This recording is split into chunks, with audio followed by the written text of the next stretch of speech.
IPF. Então vamos começar a estudar, vamos se dedicar ainda mais, não vamos desistir, vamos correr atrás e mudar de vida, que assim como eu pude mudar de vida, vocês também podem. Um abraço a todos, um abraço.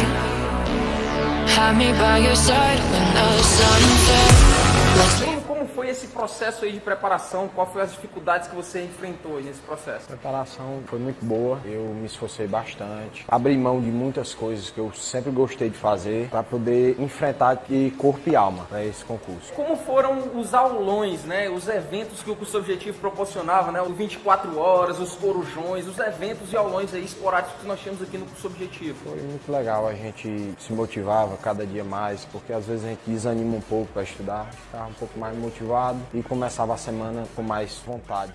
Sobre os planos de estudo, o plano de estudo diferencia o aluno objetivo? Sim, com certeza, que se você não tiver um caminho certo para seguir, você fica meio perdido. E qual a mensagem você deixaria para a pessoa que está querendo aí iniciar sua preparação para concurso, mas não tem coragem, não tem ânimo? Vale a pena estudar? Vale sim, muito a pena. É uma sensação que não tem nem como explicar. É muito esforço, é muito doído, a gente passa por vários momentos difíceis, mas isso aqui é muito gratificante, a gente saber o resultado da batalha, que deu tudo certo. Foi, ao abrir o computador, ver teu nome ali na lista? Foi demais. Eu vi a lista no meu celular, estava em casa com minha mãe, vi a lista, mas foi show demais. Foi uma das melhores sensações, tá? O que passou na tua cabeça naquele momento? Um filme, história da vida da gente, todinho, tudo.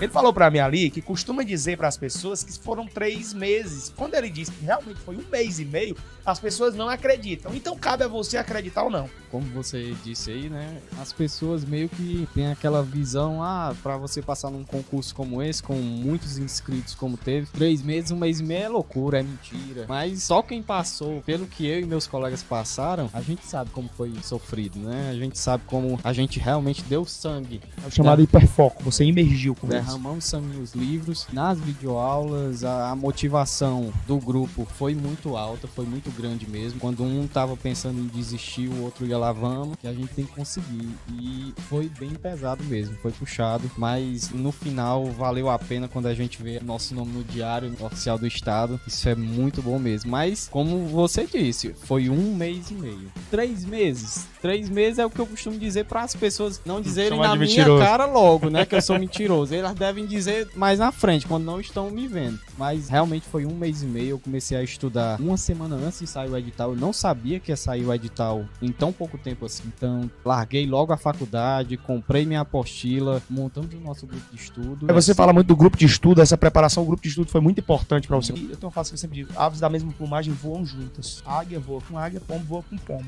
Foi uma das épocas mais difíceis também pra você. Você disse que a alimentação não era tão nutrida, de bons nutrientes. Isso. Você comia de repente qualquer coisa, o que dava pra imergir realmente. E adquiriu alguns problemas nesse meio termo, mas de uma certa forma valeu a pena. Valeu, com certeza. Até porque hoje eu já tô aqui 10 quilos a mais do que... Até a blusa deu certo, né? Até a blusa aqui. Quem diria, né, que eu já ia estar numa blusa P, que antigamente era PP. O Davi era magro pra caralho, aumentou 10 quilos. Imagina como ele era magro, viu, pessoal? Quase não me reconheciam aqui, né?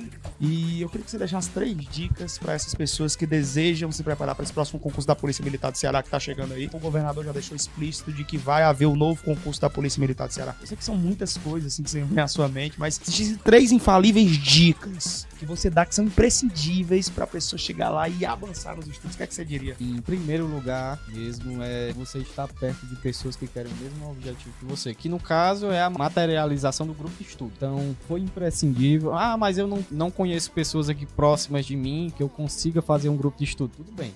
Mas se você tiver a oportunidade de fazer um grupo de estudo, essa é a primeira dica, um grupo de estudo. Segunda dica é foco total. No meu caso, eu larguei a faculdade, deixava de ir em muitos locais, às vezes faltava até culto.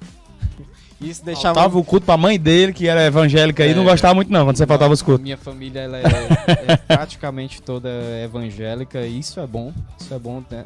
Nós temos essa fé, porque isso ampara a gente, que só tirando um pouquinho do foco das 3 dicas foi o que me manteve ainda um pouco, porque 1 semana antes da prova eu entrei no banheiro e comecei a chorar, achando que não ia dar certo, e eu tenho certeza que a fé, naquele momento ali, foi o que me disse, não pare, vai em frente que você vai conseguir. Então é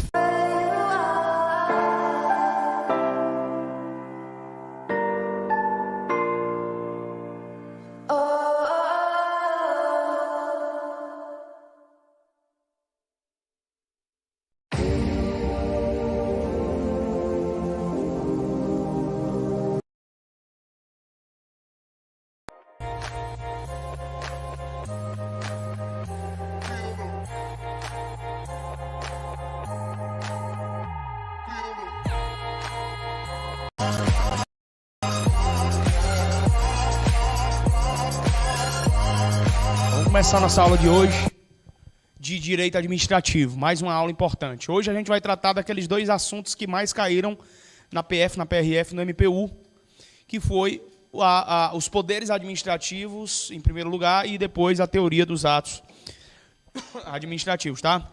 Então vamos lá. Vamos anotar o que é pertinente para fins de prova sobre esses dois assuntos. Aula de direito administrativo,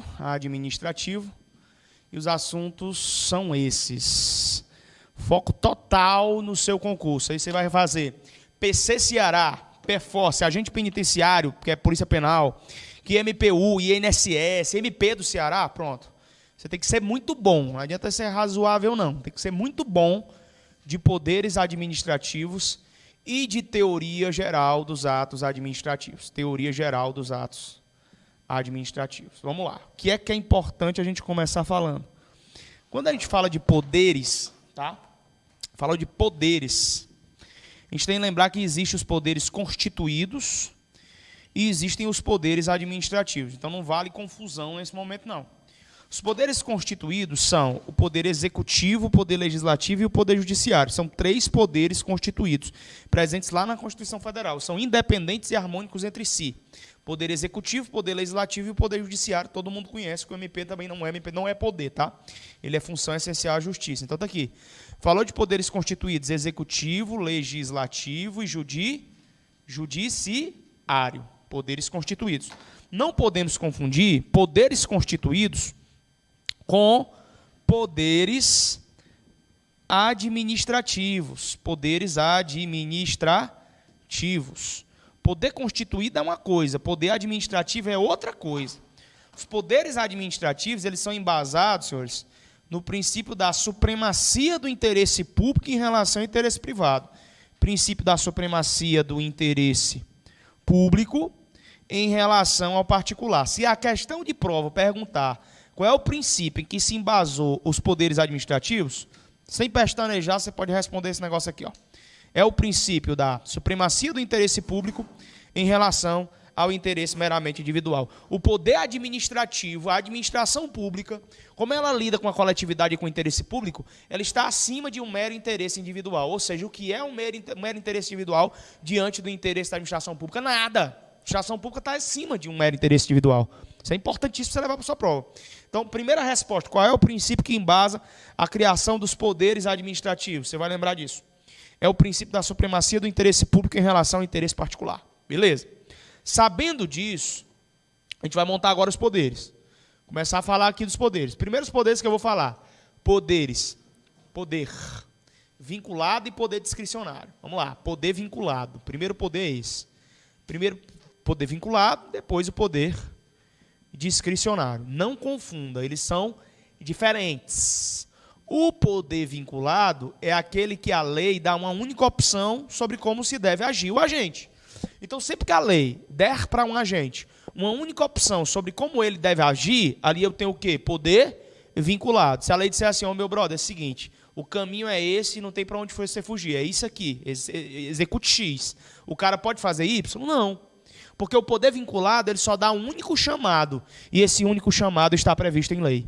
Por exemplo, se o cara vai querer, administrador público, o cara faz parte da administração pública, ele quer fazer uma compra onde o valor orçado deu 250 milhões. Ele não vai ter que fazer uma licitação? Sim ou não? Sim ou não? Sim ou não? Sim ou não? Sim ou não? Sim ou não? Sim ou não? Hã? Sim. Mediante que modalidade? Concorrência. Porque quando eu estou pegando valores vultosos, montantes vultosos em dinheiro, eu vou para cima de qual modalidade de licitação? Concorrência.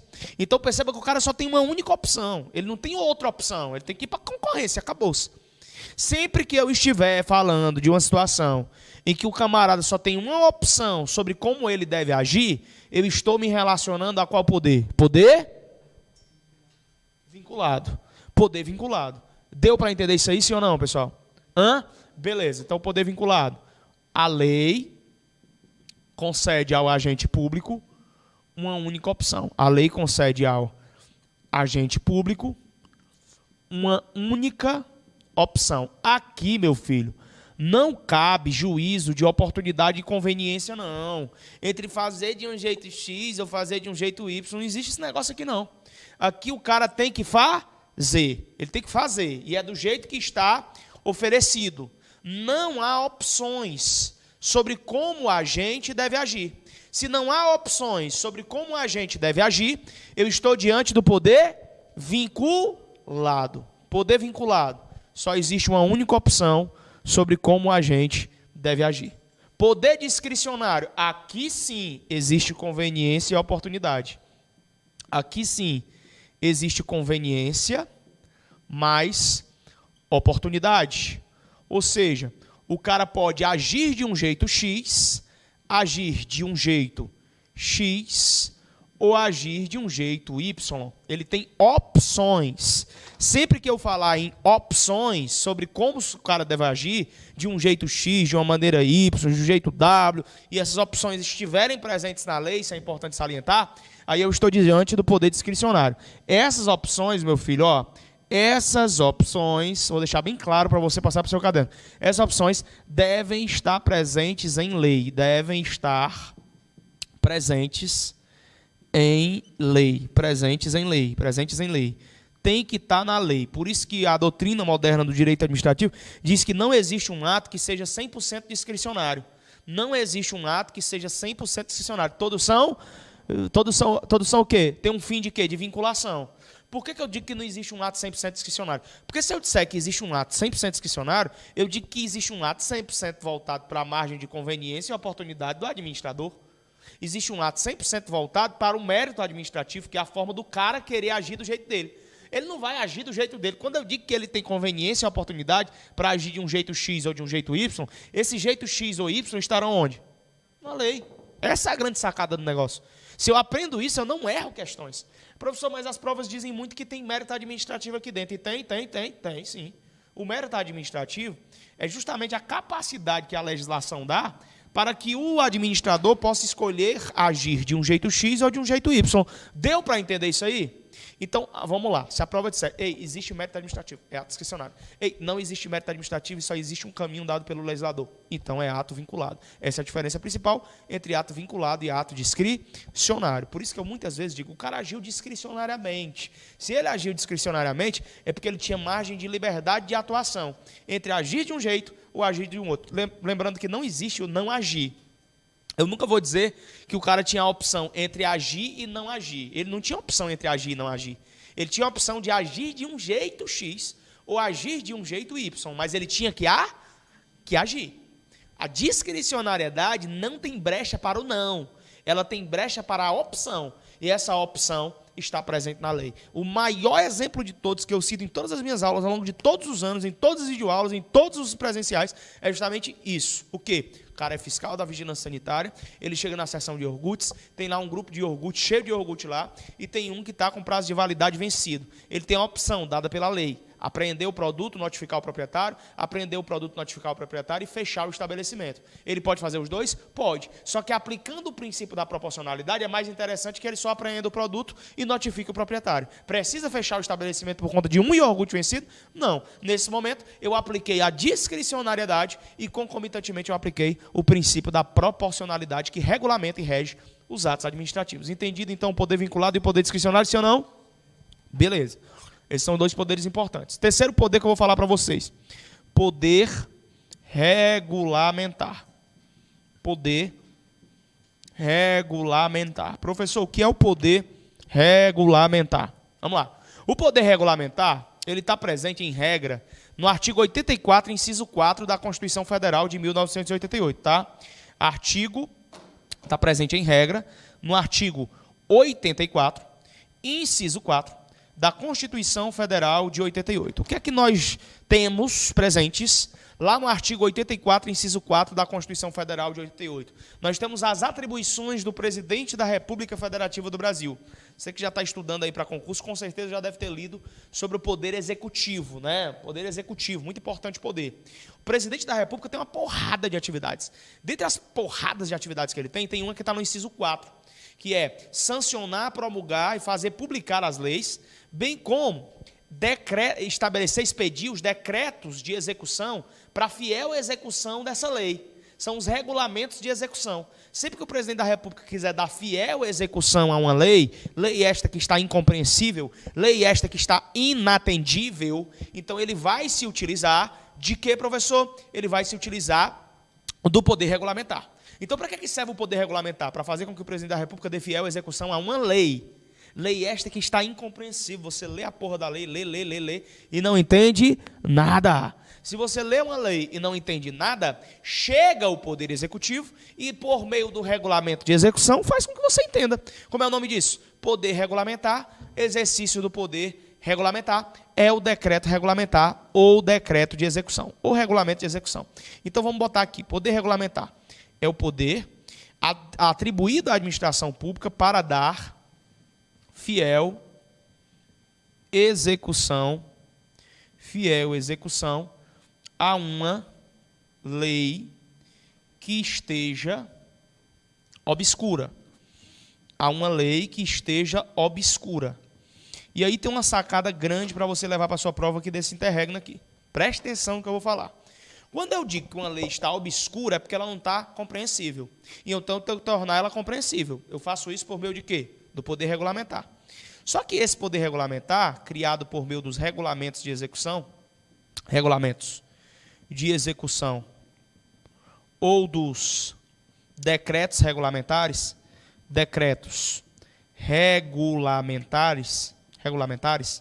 eles não podem, anote aí, não podem inovar no ordenamento jurídico. Eles não podem inovar no ordenamento jurídico. Professor, não estou entendendo nada, que aula chata do caralho. Não, presta atenção. Quando eu falo que eles não podem inovar no ordenamento jurídico, eu estou falando que não é possível que eles criem o poder regulamentar do zero. Porque o poder regulamentar, para surgir, ele tem que ter embasado uma outra lei que já existe. Porque ele não vai dar segmentação à lei. Não existe uma lei obscura. Eu não falei para vocês sim ou não, pessoal. Existe uma lei obscura. Se existe uma lei obscura, incompreensível, que ninguém está entendendo, eu vou agora dizer, entende, filho de rapariga. Eu digo desse jeito, pronto, entende. A forma de entende, porra, vai ser o quê? O regulamento de execução. Pronto. Só que a lei já existe. E eu só apenas dou sinônimos, interpreto, faço uma jogada estratégica que permita que o cara compreenda aquilo que ele leu. Isso é o poder regulamentar. Aí o que é que a prova vai trazer? A prova vai dizer que no poder regulamentar você pode inovar no ordenamento jurídico. Está errado. A prova vai dizer que no poder regulamentar você pode editar um ato normativo. Será que dá para eu editar um ato normativo? Se eu digo editar um ato normativo, eu estou falando de criar. Porque o editar para o direito tem função de criar. Então, se aparecer palavras como criar, presta atenção, se aparecer palavras como criar, editar, incoar, a questão vai estar errada. Não use criar, nem editar, nem incoar. Se aparecer a palavra complementar, aí a questão está certa. Complementar. Complementar o que já existe. Complementar no sentido não de criar, mas de dar fiel execução a uma lei. Editar, não. Editar, nunca. Eu vejo muitas provas que trazem o verbo editar para o poder regulamentar. E não pode empregar o verbo editar para o poder regulamentar. Professor, nesse poder regulamentar, só o presidente da República que pode fazer, apesar de estar no artigo 84, inciso 4 da Constituição, que são as atribuições do presidente da República, não é só ele que pode fazer. Todos os chefes do Poder Executivo.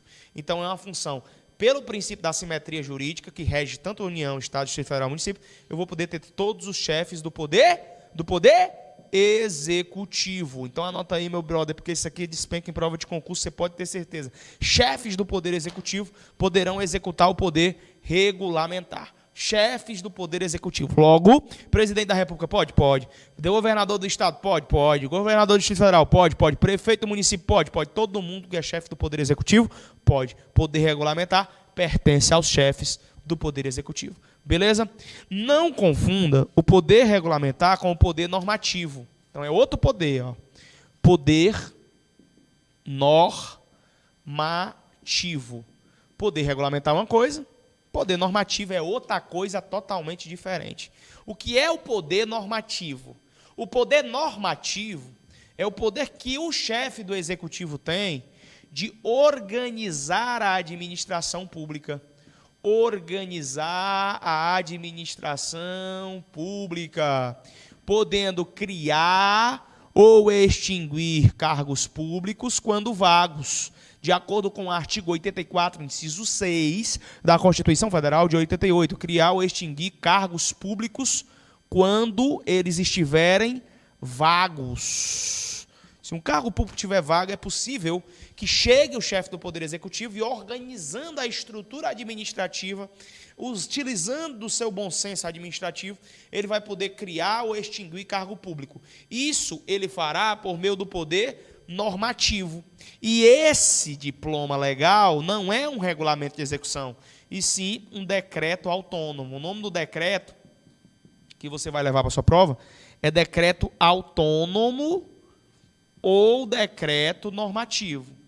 Ou decreto normativo. Então, deixa eu te dar o bizu aqui, para você não errar nenhuma questão. Presta atenção. Se eu estou falando de regulamento de execução, eu lembro do poder regulamentar. Se eu estou falando de decreto normativo ou decreto autônomo, eu lembro do poder normativo. Um está no artigo 84, inciso 4 da Constituição Federal, o outro está no artigo 84, inciso 6 da Constituição Federal. Ambos são poderes que regem a administração pública. São poderes administrativos. Não confunda, repito, os poderes administrativos com os poderes constituídos na República Federativa do Brasil. Então, o poder normativo é o poder que o chefe do Poder Executivo tem de organizar a administração pública, podendo criar, podendo extinguir cargos públicos quando vagos, por meio do decreto autônomo ou por meio do decreto normativo. Esse é o poder normativo, beleza? Deu para entender sim ou não, pessoal? Sim, né? Então é poder normativo, certo? Não confunde com poder regulamentar. Vou dar sequência aos poderes. O próximo poder que eu vou falar agora é o poder hierárquico. Poder hierárquico. Esse aqui é bem simples, né? Pelo menos de entender aqui. Hierarquia. Então, para que eu possa falar em poder hierárquico, eu estou falando que eu estou acima de alguém. Para que o poder hierárquico exista, é necessário que exista administrador e administrado. É necessário que exista chefe e subordinado. Aí, se eu desenhar esse cenário, existirá o poder hierárquico. Quando eu falo do poder hierárquico, uma coisa é certa. Tem que ter o quê? Subordinação. Subordinação. É obrigatória a presença da subordinação. Sem subordinação, senhores, não há poder hierárquico. Não há poder hierárquico sem subordinação. Tem que ter subordinação. Entendido isso? Sim ou não? Beleza. Professor, dentro desse poder hierárquico, em que há subordinação, eu vou falar de quê? Eu vou falar de ordens. Então, quando o cara dá ordem, dar ordens, quando o cara revê atos de ofício, revê atos de ofício, quando o cara, por exemplo, avoca atribuições, ou delega competências, a gente vai estar diante de quê? Do poder hierárquico. Delegação de competências, avocação de atribuições, revisão dos atos de ofício, dar ordens e subordinação. Eu chamo a atenção para o que é delegar. Delegar. Não confunda avocar com delegar. A avocação é quando uma autoridade competente toma para si as atividades de um subordinado. Já expliquei 1 milhão de vezes em sala. Sempre que uma autoridade competente toma para si as atividades de um subordinado, ela está o quê? Avocando. Certo?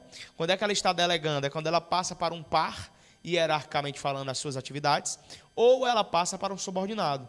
Lembrando que tanto na avocação quanto na delegação, os acontecimentos são de forma excepcional. Não é regra, é excepcional o que acontece o instituto da delegação ou o instituto da avocação. Não é, é excepcional.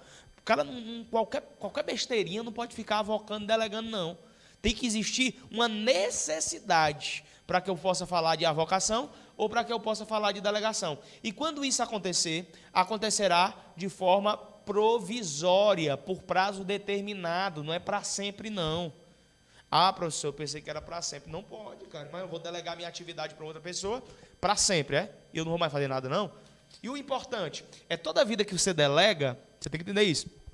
Toda vida que você delega, quando você repassa suas atribuições para uma outra pessoa, é importante que você saiba que você não perde o comando central daquela atividade.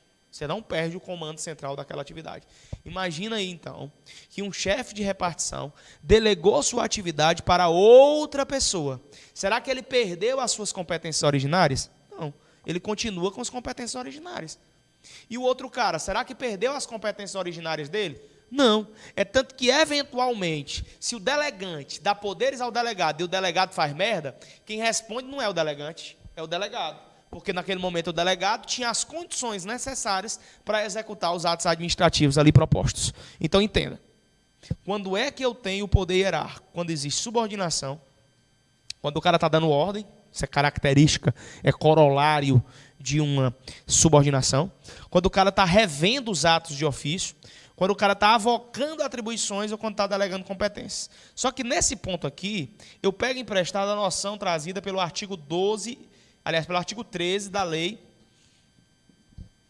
9784 de 99, que é a lei que estabelece o PAF, que é o processo administrativo federal.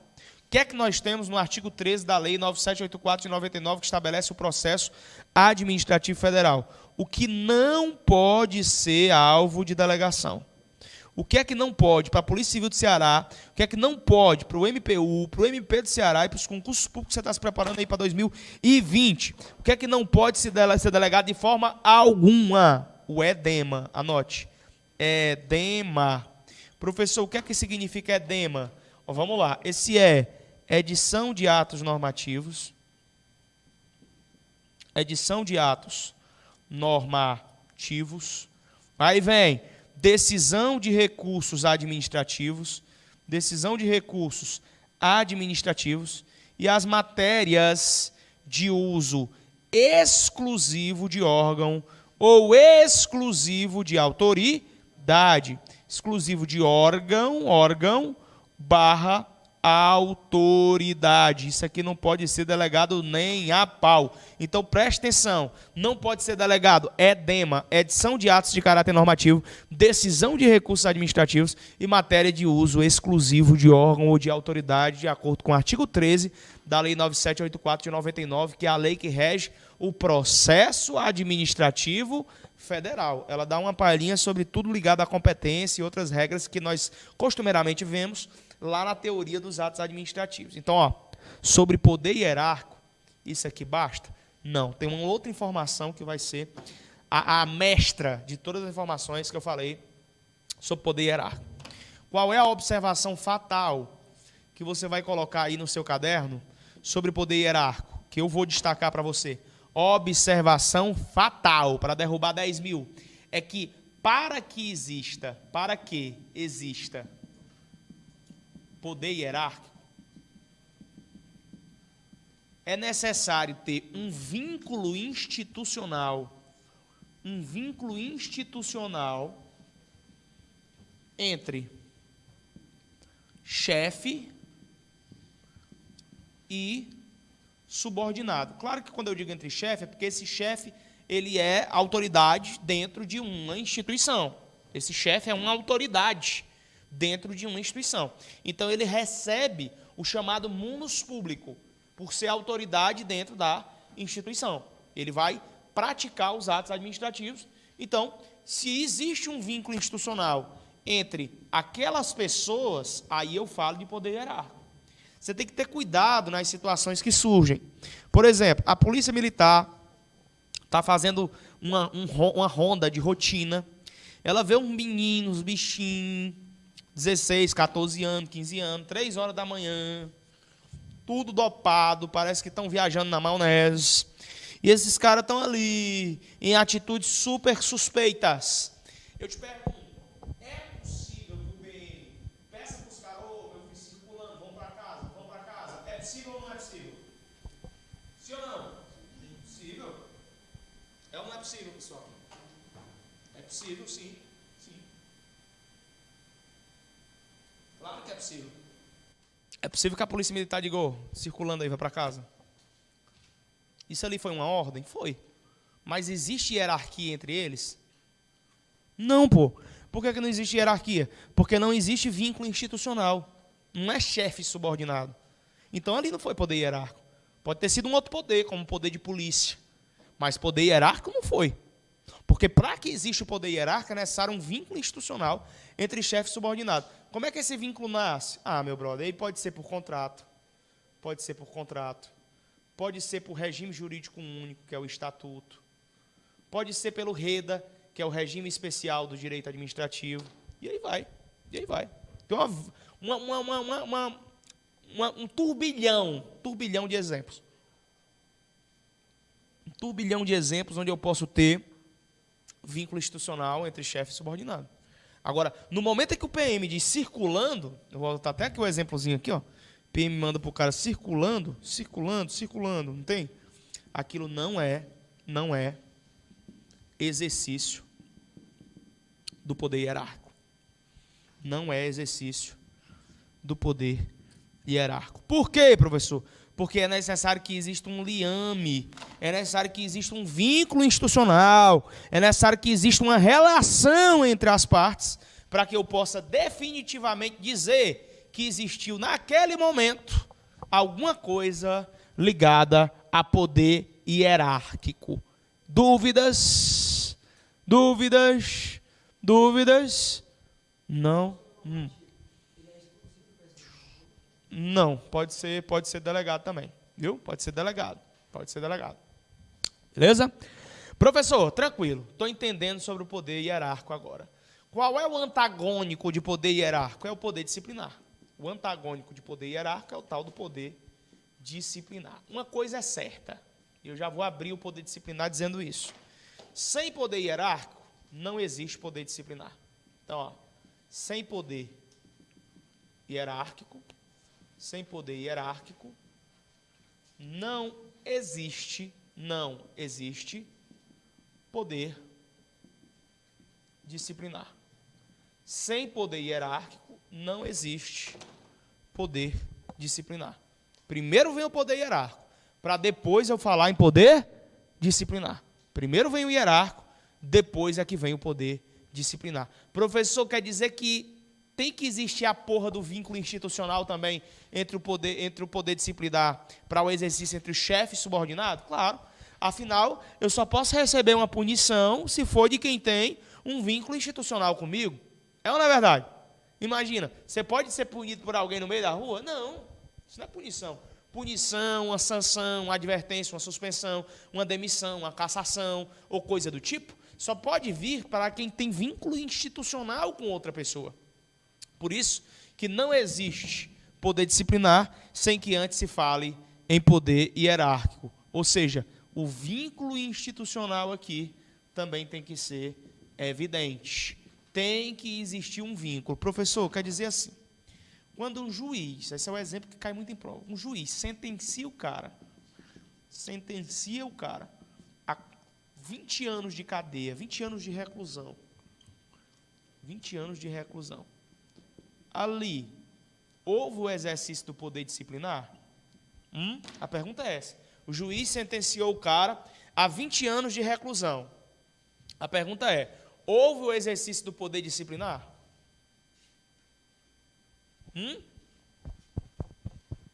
Sim ou não? Não, né, pessoal? Ninguém fez contrato com o juiz, não. Ninguém fez contrato com o juiz. Não houve um contrato firmado entre juiz e parte, não.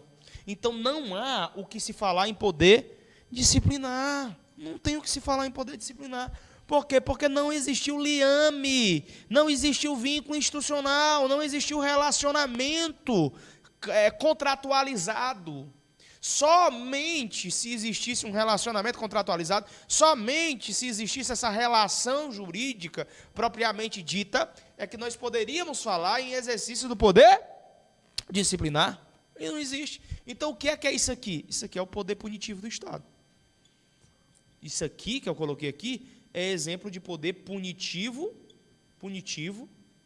do Estado. Professor, e o que é que seria aqui poder disciplinar? Exemplos de poder disciplinar. Exemplos, eu poderia colocar uma advertência, suspensão, demissão, a cassação de aposentadoria, cassação de aposentadoria ou de disponibilidade, né? Disponibilidade, destituição do cargo em comissão ou da função de confiança. Isso sim podem ser configurados como exemplos importantíssimos do poder disciplinar. Aí sim eu falo em poder disciplinar. Tá? Então não confunda o poder hierárquico com o poder disciplinar. Poder hierárquico dá ordens e tralalá, tem que ter vínculo institucional. Poder disciplinar são penas propriamente administrativas. São penas propriamente administrativas. E não a sentença condenatória embasada por um juiz de direito. Isso é poder punitivo do Estado. Tá bom? Esse é o poder disciplinar que existe no relacionamento entre chefe e subordinado dentro da égide da administração pública, tá bom? Agora nós vamos estudar o poder de polícia. Poder de polícia. Poder de polícia não necessariamente é dizer que eu estou falando de polícia. Não é necessariamente um ligado ao outro, não. A polícia realmente tem poder de polícia. A polícia do Brasil. Mas não é só a polícia que tem poder de polícia. Existem outras atividades, inclusive administrativas, que são executadas por servidores públicos, que vocês em breve vão poder executar, em que há a entrega do poder de polícia no cenário. E ainda assim o cara não é polícia. Então não é só a polícia que executa o poder de polícia. O que é o poder de polícia? Anote, é o poder que a administração pública tem para condicionar ou restringir comportamentos dos administrados. Condicionar ou restringir comportamentos dos administrados. São vários os tipos de comportamentos dos administrados, vários. Cabe o poder de polícia condicionar ou restringir comportamentos. Quando a polícia vai lá e diz, circulando, meu filho, que é perigoso para você. Ali, está condicionando ou não o seu comportamento? Tá. Então, é o exercício do poder de polícia. Exercício do poder de polícia. Condicionar ou restringir os comportamentos dos administrados. Professor, mas me diga uma coisa. Quais são os tipos do poder de polícia? Tipos de poder de polícia. Nós temos dois. Eu posso ter o poder de polícia administrativa, e eu posso ter o poder de polícia judiciária. Dois tipos de poder de polícia. Poder de polícia administrativa e poder de polícia judiciária. Se eu falo do poder de polícia administrativa, eu estou falando que ele vai se relacionar a pessoas. Melhor dizendo, a coisas. Já troquei aqui. Coisas, tá? O poder de polícia judiciária que está ligado a pessoas. Então, administrativa, coisas. Aqui eu coloco coisas. Já o poder de polícia judiciária, esse sim está ligado a pessoas. Então, poder de polícia administrativa opera os seus efeitos ligando a pessoas, aliás, a coisas. Já o poder de polícia judiciária opera os seus efeitos ligado a pessoas. Professor, me dê um exemplo de poder de polícia administrativa que está pastorando coisa. A polícia militar, por exemplo, é uma. PM, agências reguladoras,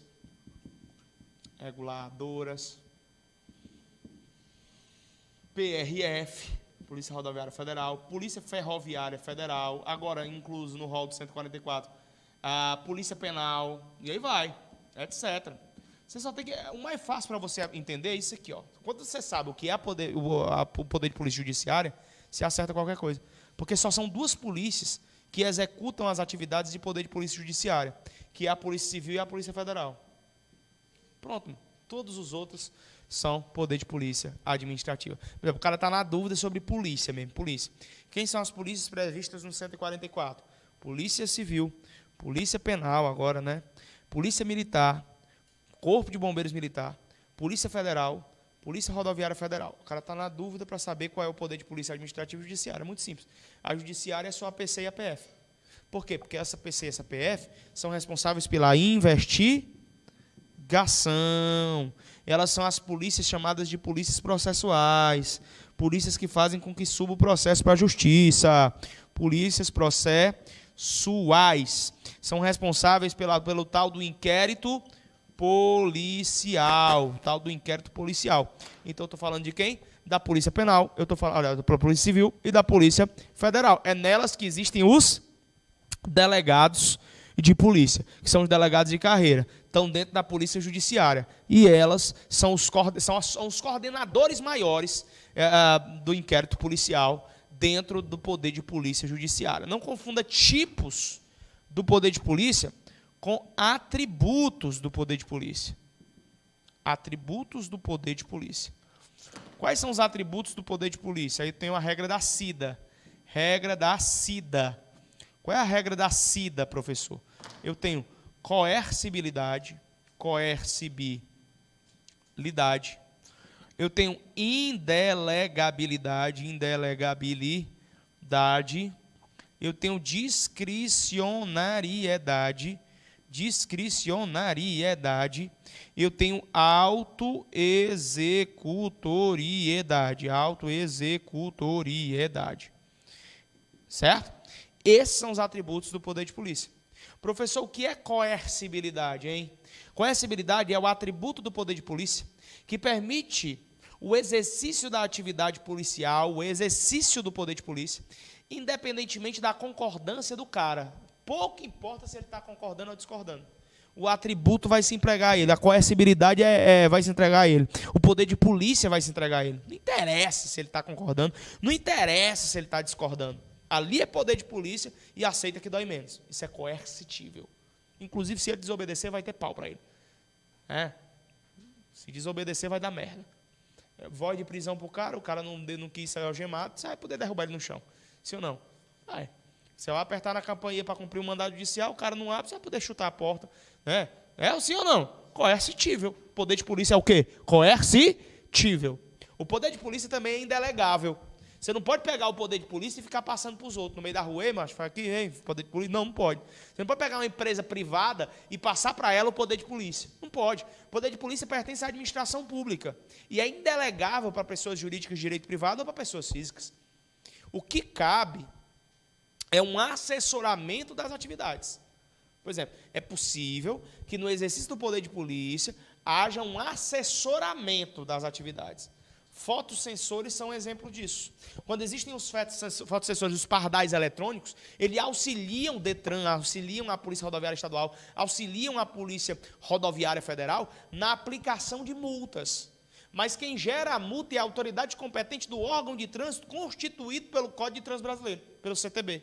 Não é o pardal eletrônico administrado por empresa privada quem expede a multa. A autoridade competente do órgão de trânsito é quem vai gerar a multa. O que existe com pardal eletrônico, com fotossensor, é só um assessoramento, uma atividade meio para que aquela multa especificamente seja produzida. Entendido ou não? O que é indelegabilidade? Sim ou não? Beleza, isso aqui cai em prova e aqui há a oportunidade de vocês aprenderem e tirarem as dúvidas pertinentes. Discricionariedade. Eu já havia falado sobre o poder discricionário em outro momento.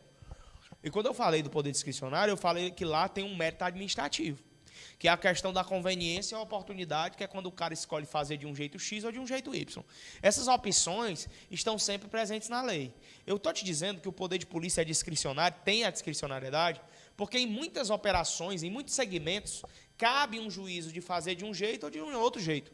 E quem vai ter esse juízo de mérito é o próprio agente. Por exemplo, deixa eu pegar a polícia mesmo e te dar um exemplo na Polícia Civil. Quem que é Polícia Civil aqui? Polícia Civil. Polícia Civil, pronto. Você vai cumprir um mandado judicial de busca e apreensão. Tá. Chegou na casa do indivíduo. Aí você vê lá vários pontos de saída. Parece uma toca. Tem vários pontos de saída para ele sair. Tem muro de um lado, as muretas são baixas. Do outro tem muro. O cara pula, é pulador de muro profissional, porque você vai cumprir um mandado de busca e apreensão na casa de um ladrão. E só tá tu e outro colega. Aí tu vê a portinha lá, bem simplesinha, daquelas Paraná, que você dá uma sopra, a bicha cai. Sabe? O que é que você faz? O que é que você faz? Chuta a porta. Ou tu vai bater. Ei, ladrão. Ladrão. Ei, mano, abre aí, vai lá. Ô, mano. Não é assim? Vai nessa de bater. Primeiro que ele já está esperando visita policial a qualquer momento. Quando você bater, ele já pulou. É melhor bater chutando logo a porta e abrindo. Aí o cara vem para mim e chutaram a porta da minha casa, professor. Dá processo? Dá não. Por quê? Porque o policial ele teve discricionariedade para entender aquilo ali que ele ia fazer e executar. É diferente. Eu não estou falando aqui que quem... Né, de outro tipo de réu. Vamos pegar outro tipo de réu num processo. Você vai cumprir busca e apreensão na casa de um político. O cara tem 74 anos de idade. Você sabe que ele está em casa. Eu te pergunto, tem como esse cara, em regra, pular um muro? Então, precisa chutar a porta do homem, pirrotante, uma porta cara daquela, para 10 mil reais só a porta do homem, né? Eu sei que isso não é nada, professor, você quer dizer que você está com humilhação com o pessoal, mas... Não, eu estou dizendo que depende de quem... Depende, o policial pode... Ele podia muito bem, na mesma portinha Paraná, estar buscando só documentos, busca e apreensão, documentos, na casa do cara. E o cara... só responde por uma improbidade administrativa. É um servidor públicozinho da prefeitura, ganha R$1.000 por mês, mas mesmo assim está respondendo por improbidade administrativa. Em outro processo. Responde por nenhum criminal, esse é o primeiro. Tu precisa chutar a porta do cara? Não, bate lá. Depende. Como é o nome disso? Diz. Me ajude, pessoal. Como é o nome disso? Discricionariedade. O que é a discricionariedade? É quando eu penso, vejo na lei as opções em que eu posso agir, e escolho entre agir de um jeito X ou de um jeito Y, ou de um jeito Z, ou de um jeito W, ou de um jeito R. Eu escolho qual é a melhor opção dentre as várias opções estabelecidas em uma lei. É isso que é a discricionariedade. O que é a autoexecutoriedade? Bom, se eu puder conceituar a autoexecutoriedade, eu vou dizer que é o atributo do poder de polícia que permite que o agente possa executar o ato administrativo sem precisar pedir auxílio do juiz. O juiz. Imagina que para qualquer ato administrativo que você fosse executar, você precisasse pedir auxílio ao juiz. Você não ia fazer nada. Precisa ficar pedindo tudo ao juiz, pessoal? Não. Por exemplo, a multa de trânsito. O agente de trânsito, ele pode multar alguém sem precisar pedir ao juiz? Pode. O policial pode parar um carro assim, ó, ei, para aí, sem precisar pedir ao juiz? Sim. Isso são coisas que acontecem na rotina do dia a dia no poder de polícia, que não necessariamente, perceba bem, você precisa pedir ao juiz. Por isso que o conceito maior de autoexecutoriedade é esse. É eu poder executar os atos administrativos sem necessitar do poder judiciário. Por isso que é autoexecutoriedade. Autoexecutoriedade. Eu mesmo posso executar, sem precisar do juiz. Só que essa autoexecutoriedade, ela pode ser dividida em duas facetas. Eu posso ter aqui a executoriedade e a exigibilidade. Exigibilidade. O que é a executoriedade? É quando a administração executa diretamente os seus atos administrativos por meio direto de coação, usando a própria força. Essa é a executoriedade. Se eu falar de força, aqui força, usar a força, eu estou falando de executoriedade. Quando eu estou falando da multa, por exemplo, é o maior exemplo para a exigibilidade. Porque a multa, ela é utilizada mediante meios indiretos de coação. Então, perceba, executoriedade é quando eu uso de meios diretos de coação.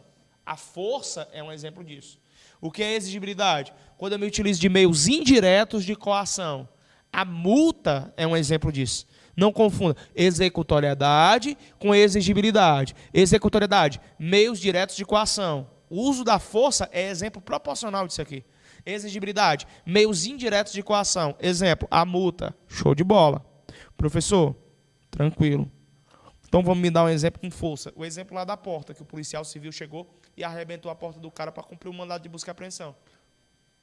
Mas foi o uso da força. O cara executou. Professor, mas não nasceu de uma ordem do juiz? Eu sei que a ordem para ir cumprir o mandado nasceu do juiz. Mas o juiz mandou arrombar? Não. O juiz só deu um mandado judicial para cumprir. Cumpra-se, só diz isso. A forma como vai ser executado o ato administrativo depende de quem? Do polícia. Do agente de polícia que foi cumprir. Concorda comigo, sim ou não? Então, executoriedade, meios diretos de coação. Uso da força é o maior exemplo. Exigibilidade, meios indiretos de coação. A multa é um exemplo disso. Uhum.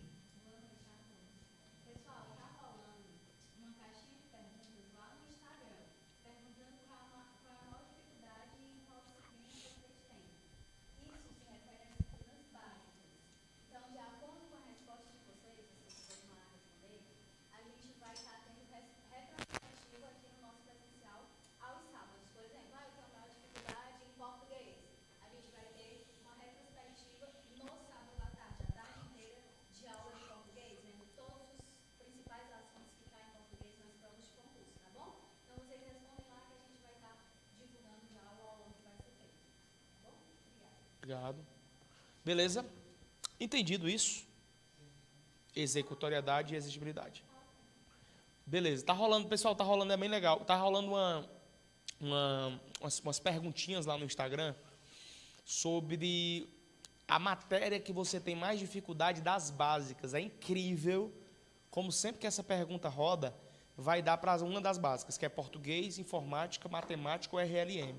As pessoas têm dúvidas insanas nessas disciplinas. Todo mundo sabe que são as básicas que mais reprovam em concurso. O que mais reprova num concurso não é a minha matéria. Infelizmente, eu queria que fosse, para que a gente pudesse ter mais dinâmica. É importante a minha matéria? Indubitavelmente. Mas é uma importância tão grande que você tem que dar para as básicas num concurso, porque são elas que estão reprovando. Por isso que eu digo tanto isso. Desde o começo do ano eu falo. Estude mais português. Estude mais informática. Estude mais matemática e RLM. São as básicas que têm aparecido bastante nos concursos. A gente fez umas perguntinhas lá e a gente quer fazer uma retrospectiva. Um top 20 daquilo que mais aparece nas provas. Né? Então, por exemplo, se você voltar lá para português, possivelmente no sábado à tarde inteira, você vai ter aula só de português, só para responder questões, e o professor colocar no quadro os pontos que são mais surpreendentes nas principais provas do Brasil. Então, a galera que está online também aí, vai lá no IG do Objetivo e você deixa lá o seu voto para a disciplina que você tem mais dificuldade. Se é português, se é informática, se é raciocínio lógico, se é matemática, eu não sei. Eu só sei que você precisa dizer. Das básicas, qual é que você tem mais dificuldade, hein? Qual é que você demora para aprimorar um conhecimento de envergadura maior? Sempre tem aquela que te incomoda mais. Qual é que te incomoda mais? Diz aí. Você vai colocar lá no Instagram, tá? Já que vocês são tudo mudo, né? O gato comeu a língua de vocês. Vocês não falam, fala qual é que te incomoda mais, macho? Português. Você tem dificuldade mais em português. Na hora de resolver questão, você percebe que você erra mais questões de português. Então, é a disciplina que você tem que dar mais valor. Você tem que estudar mais, replicar no seu plano de estudo, já que você está querendo alcançar um sonho muito maior do que o que a grande maioria das pessoas está querendo conquistar hoje em dia, né? Então, se português é karma, estude mais, tenha estratégias melhores para português, resolva mais questões e, consequentemente, vai deixar de ser um karma. Quem é que tem dificuldade mais em informática aqui? Informática. Quem é que tem dificuldade nas duas, português e informática? Né? Nas três, português, informática e RLM. Né? Tem também alguém que tem nas três? RLM, quem é boa aqui? Bom. Beleza? Tem sempre alguém que é bom numa coisa e ruim em outra. Normal, pessoal. Você só precisa dar maior atenção àquilo que você é mais fraco, né? Entendido isso aqui? Atribuições do poder de polícia, atributos, melhor dizendo. Então ficou tipos do poder de polícia, atributos do poder de polícia. Importantíssimo. Professor, massa. Só que você falou de poder, né? Quando a pessoa tem poder demais, é um perigo. Você tem uma frase que diz assim, dê dinheiro, mas não dê poder. Porque quando você dá poder, aí o negócio muda. Por isso que existe tanta gente pública aí que se fode. Se fode. Se fode porque quer matar os outros, quer atirar já. Quando entra para a polícia, vai puxando revólver para os outros. Já se achando prepotente e superior. Né? Então entenda. Do mesmo jeito que existe um poder, porque eu falei só coisa boa para ti, ó, tanto de coisa boa. Rapaz, tá se achando, né? Coercibilidade, o que tu manda, independentemente da sua concordância. Já vejo você dizendo, mas eu não quero saber o que é que tu acha, não, filho de rapariga. É eu aqui, pronto, eu sou agente público. Né? Indelegabilidade, não pode passar uma coisa tua que tu não pode passar para os outros. Aí tu já se acha mais. Discricionariedade, tu escolhe como agir dentro da lei, mas tu escolhe. E autoexecutoriedade. Aí aqui teve gente que vibrou, né? Usar força. Já se viu batendo nos outros, quebrando porta, arrombando janela, né? Então foi muito poder entregue a você. Só que quando eu entrego muito poder, é possível que você abuse. Você abuse desse poder. E abuso de poder, tu acha que é uma coisa certa ou errada? Errada.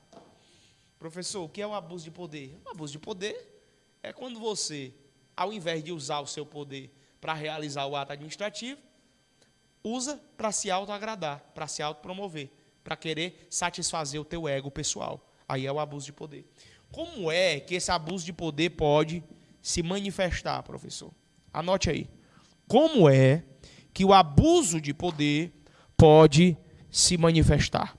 Meus amigos, concurseiros, final do ano de 2019, hoje é o dia que, doutora? 9, essa daí não está sabendo nem o dia. Dia 9 de dezembro de 2019, o ano está acabando, sim ou não? Professor, mas agora que o mês começou, se eu te disser que próxima semana já é Natal, você acredita? Se eu disser assim, próxima semana já é Natal, acredita ou não? Então pronto, o ano já acabou. Acabou, já era. Só que você não pode ficar com um negócio de procrastinação esperando 2020 começar, não. Não, 2020 começar, menino, eu vou emagrecer, eu vou ficar rico, eu vou arrumar um namorado novo, namorada nova, eu vou passar no concurso, eu vou ficar bonito. Isso não, mano. 2020 ele vai ser sequência de 2019. Alguma coisa muda do dia 31 de dezembro para o dia 1º de janeiro? Como é que fica o sol? 2 horas da tarde do dia 1º de janeiro. Quente como sempre. As pedras da galinha chocam, a pedra do cruzeiro não fica do mesmo jeito? Ou ela fica cintilante com o trenó do Papai Noel passando, passeando de cima para baixo, rebolando presente, dinheiro para o povo? Não, não muda nada, pessoal. Fica tudo do mesmo jeito. Você é de Pedra Branca, é? Pedra Branca está do mesmo jeito, mesmo jeitinho, quente, entendeu? É de onde? Pedra Branca também? No mesmo jeito, não mudou nada. Não ficou nem o nome Branca Pedra, é Pedra Branca do mesmo jeito. Entendeu? Eu queria que vocês entendessem assim, nada muda, nada muda. O que muda é a vida do comerciante, já percebeu? Comércio aquece, cara, porque todo mundo deixa para comprar, né? Eu estava vendo as pesquisas, as pessoas querem se premiar no final do ano. Depois de um longo ano de trabalho, elas querem se premiar, e elas se endividam. Elas compram mais, elas vão na loja de sapato, elas vão e gastam o que não tem. O cara dizendo com o maior prazer que explodiu o cartão de R$ 1.500 dele. Dizendo assim na entrevista, explodi todinho. Comprei para mim um monte de coisa. R$ 1.500, tentando.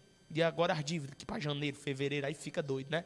As pessoas, não, deixa passar o Natal, um monte de confraternização para ir, dá vontade de beber, dá vontade de sair. Eu sei que você está querendo esperar o ano chegar, mas não adianta, porque ele vai ser uma sequência da mesma coisa. Uma sequência. Por isso você tem que continuar estudando, cara. Não estou dizendo que você vai estudar na véspera do Natal, estou dizendo que você vai ter que estudar todos os dias. Porque o edital que vocês estão aí lutando, ele chega a qualquer momento. Não são concursos imprevisíveis, não, tá? Ó, MP do Ceará não é imprevisível, está autorizado, a qualquer momento pode ter o edital. Polícia Civil do Ceará não é imprevisível, está autorizado, a qualquer momento pode ter o edital. Qualquer momento.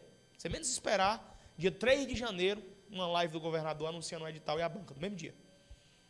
1 mês e meio para a prova. Se vira, bichão. Como é que você faz para estudar 1 mês e meio para uma prova dessa? Você fica doido, não consegue? Não consegue. Aí vai ser o quê? Reprovado. Podendo ter estudado desde outubro, setembro, agosto, estaria preparado para fazer Polícia Civil do Ceará. E começar, aí sim, começar 2020 como um agente público, saindo do local de trabalho que você está, que você sabe que você não gosta, para ter uma valorização específica daquilo que você quer ser. Então, não adianta, pessoal. 2020 tem que ser o ano da virada, mas pare de procrastinar. Pessoas procrastinadoras, elas são angustiadas, elas são depressivas, o coração delas fica preocupado o tempo inteiro. Por quê? Porque elas sabem que estão fazendo errado. Sabia que a pessoa que procrastina, ela sabe que está fazendo merda? Pior sentimento é de você fazer merda e saber que está fazendo merda. Você vê o dia passando, o ano passando, o mês passando, e você, meu Deus, o que foi que eu fiz da minha vida? O ano está passando de novo. Nem de problema eu consigo mudar. Tem gente que não consegue mudar de problema. O problema só vai sair da sua vida quando você mostrar que aprendeu com ele. Senão vai continuar contigo, te perseguindo. Você tem que mostrar para o teu problema que tu aprendeu com ele. Quando tu conseguir mostrar para o teu problema que tu aprendeu com ele, ele vai sair da sua vida definitivamente. Aí outros problemas virão. Aí você aprende com esse problema que aprendeu com ele e ele vai sair da sua vida de novo. Você mostra para o seu problema que aprendeu com ele e aí ele vai sair da tua vida. Então mostre para o problema de você, da procrastinação, que você vai mudar de vida. Não adianta vir esquentar banco de curso preparatório para concurso. Não adianta você ter esse caderno, anotar tudo, se você não revisa quando chega em casa. Não adianta. Certo? Eu não quero que o curso preparatório seja um local instagramável para você, que você faz foto dizendo superes, enfoderes, empoderes, seja foda, seja o maior, eu consigo, eu penso, eu faço, eu posso, e você não faz nada quando chega em casa. É na sua casa que você tem que ter toda essa revisão de palavras. É lá na sua casa, cara. Senão nada vai mudar. Daí o ano já chegou. A gente já acaba esse, começa outro. Daqui a pouco eu estou falando do Natal de 2021. Vai ter gente que vai estar com filho. A Elisandra vai estar com um menino de 2 anos aí, né? E aí você, como é que vai estar? Como é que vai estar a vida? Hein? Vai estar na Polícia Civil ou vai continuar do mesmo jeito de sempre? Professor, mas eu estou há 1 ano estudando, mas é difícil demais. O problema é que você consegue sempre colocar responsabilidade pelo seu insucesso para coisas ou para pessoas. E a responsabilidade do seu insucesso não é nem de coisas e nem de outras pessoas. Infelizmente é sua. É sua essa responsabilidade. Assuma essa bronca sozinho. Você não mudou de vida ainda porque você fez alguma merda em 2016, em 2015, em 2017. Por isso que você plantou tudo, colheu tudo em 2019. E em 2021, você vai colher tudo que você está fazendo no final do ano de 2019. Assim é a vida. Você planta, e você colhe, proporcional ao que você plantou. Ninguém planta feijão para colher milho. Você planta feijão para colher feijão. É proporcional. Está plantando estudo para concurso público, vai conseguir aprovação, desde que esteja estudando com estratégia e organização. Então não desista não. Tá? Eu sei que o final de ano é convidativo para parar. Janeiro, lá para o dia 20, essa porra pipoca de gente que quer crescer de vida, mudar de vida, e as pessoas ficam empolgadas para estudar, porque está começando o ano, começa o ano com o pé direito e tudo mais, mas acaba que depois vem fevereiro, a pessoa já se entrega para o carnaval. Aí depois, não, vou voltar depois do carnaval. Depois Semana Santa. E aí depois férias de julho, junho, festas juninas, pula fogueira, e não sei o que, festa de julho. E depois dia dos pais, dia das mães, e depois vem o que, dia das crianças, e depois vem o Natal de novo, e a pessoa fica rodando um ano, e rodando um ano, sempre com datas comemorativas e não sai da caixa prego. Cabe a vocês, viu? Entregue-se. Tem que ser o ano da entrega esse ano, tá? Para o projeto de vida dos senhores. Abuso de poder. Quando é que eu tenho um abuso de poder, pessoal? O abuso de poder ele pode aparecer nas seguintes modalidades. Eu posso ter o excesso de poder. Eu posso ter o desvio de poder. Eu posso ter a função de fato. Eu posso ter a usurpação de função.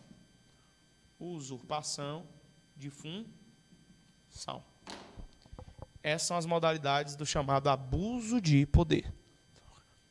Então, o que é abuso de poder? É uma manifestação em que eu estou querendo elevar o meu ego pessoal ao invés de elevar o ego do interesse público. O que é o excesso de poder? Já está dizendo, quando eu ultrapasso dos limites impostos pela lei. Eu faço além do que a lei manda. Então, cometi o quê? Excesso de poder. O que é o desvio de poder? É quando eu desvio a finalidade do ato administrativo. Pode ser conhecido como desvio de poder ou desvio de finalidade. O que é a finalidade do ato administrativo? Não é o interesse público? Sim ou não? Qual é a finalidade do ato administrativo? Não é o interesse público? O interesse da coletividade, para quem não sabia, é. No momento em que eu desvio a finalidade do ato administrativo, é porque eu estou querendo alcançar fins próprios e não fins que visam ao interesse público. Imagina o cara que, por exemplo, é chefe de uma repartição e ele não gosta do cara que está trabalhando ali. Ele remove esse cara de uma estrutura da administração pública para outra. Só porque ele não quer o cara perto dele, ele quer prejudicar aquele cara.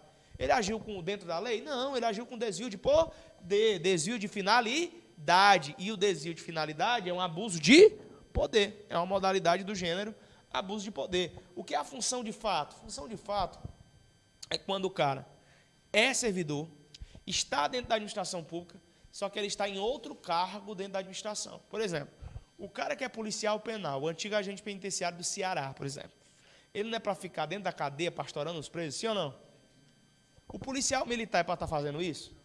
No momento em que o policial militar faz isso, e você, que é agente penitenciário, é que bota o policial militar para fazer, se você botou e exigiu que o policial militar ficasse, Aí seria o quê? Função de fato.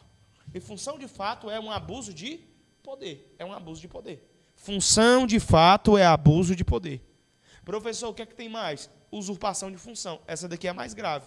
Porque na usurpação de função, o cara não é servidor, não tomou posse no cargo público, não está gozando das atribuições da atividade pública e ele age como se servidor fosse.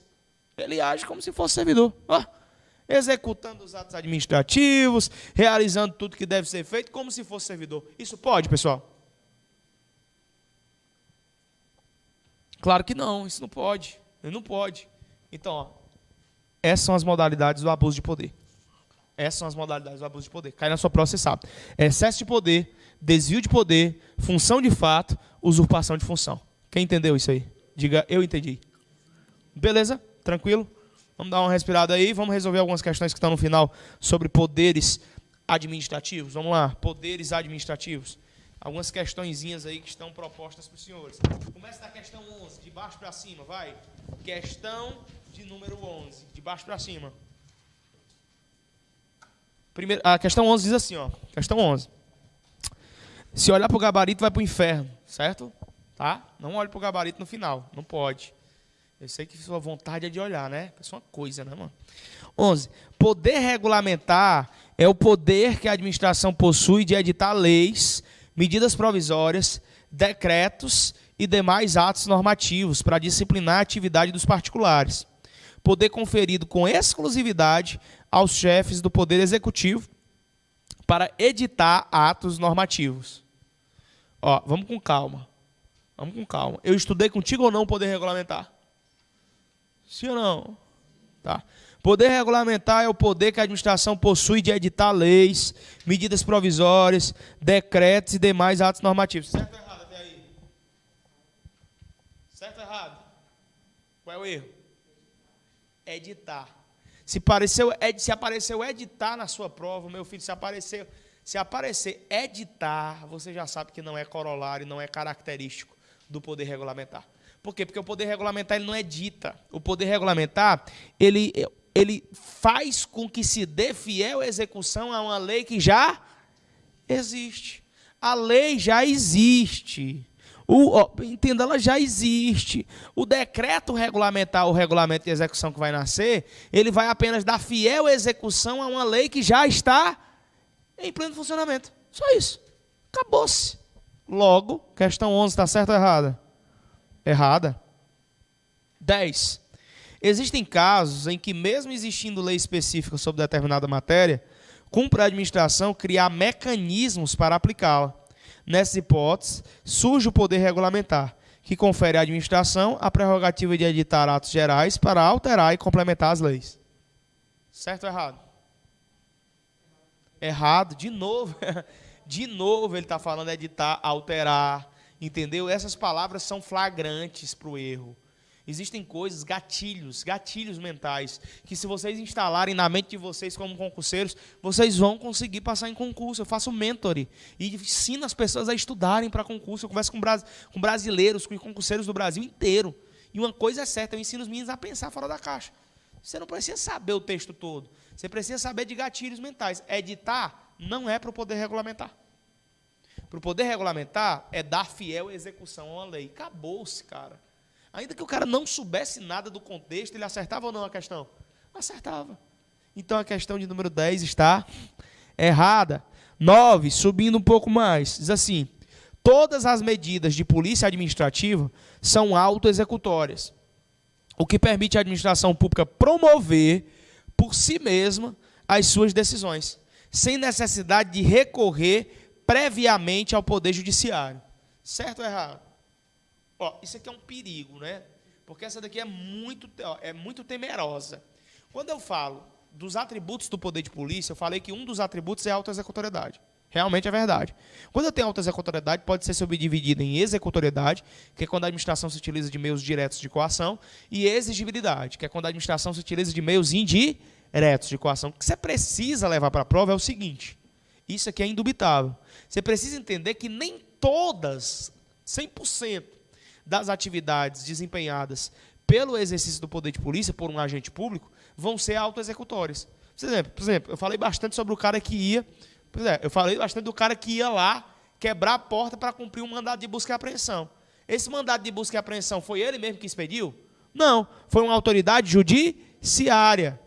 Então, se for uma autoridade judiciária, eu não posso dizer que 100% dos atos administrativos produzidos no exercício do poder de polícia são dotados de autoexecutoriedade, ou seja, que não precisam do juiz, porque existirão sim atos que precisem do poder judiciário. Então, como é que a gente poderia retificar essa questão nova? A gente poderia, em regra, poderia ser assim, ó, em regra, as medidas de polícia administrativa são autoexecutórias, o que permite à administração pública promover por si mesma as suas decisões, sem necessidade de recorrer previamente ao poder judiciário. Se tivesse em regra, estaria certo? Estaria. O problema é que ele colocou todas as medidas de polícia administrativa, fazendo com que a questão 9 esteja errada. Questão de número 8. Vamos lá.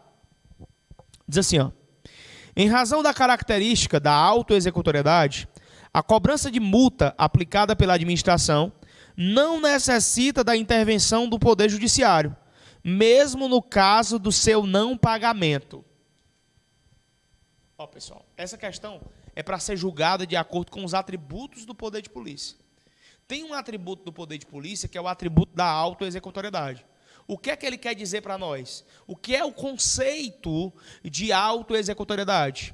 É o atributo do ato administrativo que faz com que ele seja executado sem eu precisar do poder judiciário. Essa não é a regra? Sim ou não? Agora, perceba comigo. Multa. A multa, ela é dotada de quê? De exigibilidade, não é? Se o cara não paga a multa, a cobrança da multa vai ser feita por quem? Pela administração. Sim ou não? E se ele não pagar depois da cobrança, será possível que o Estado pode entrar com ação na justiça? Sim ou não? Sim, aí o juiz poderia determinar uma execução fiscal. Uma execução fiscal para tomar bens de uma pessoa que não queira pagar aquilo ali. Preso ele não vai ser, não. Isso é fato. Porque ninguém pode ser preso civilmente por dívida no Brasil. Mas cabe uma execução fiscal, sim ou não? Cabe. Cabe. Então, amigo, vamos lá. Entenda comigo. Quando a gente fala de autoexecutoriedade, nós temos que entender que se subdivide em executoriedade e exigibilidade, fato. Só que a multa, uma coisa é ela ser cobrada, outra coisa é o cara não pagar depois da cobrança. Se não pagou de jeito nenhum, o Estado pode ingressar com a ação de execução fiscal na justiça. E com certeza, para que essa execução fiscal se proceda, é necessário que haja uma ordem de quem? Do juiz. Vocês conseguiram entender isso aí, sim ou não? Beleza? Então vamos ler mais uma vez essa questão de número 8.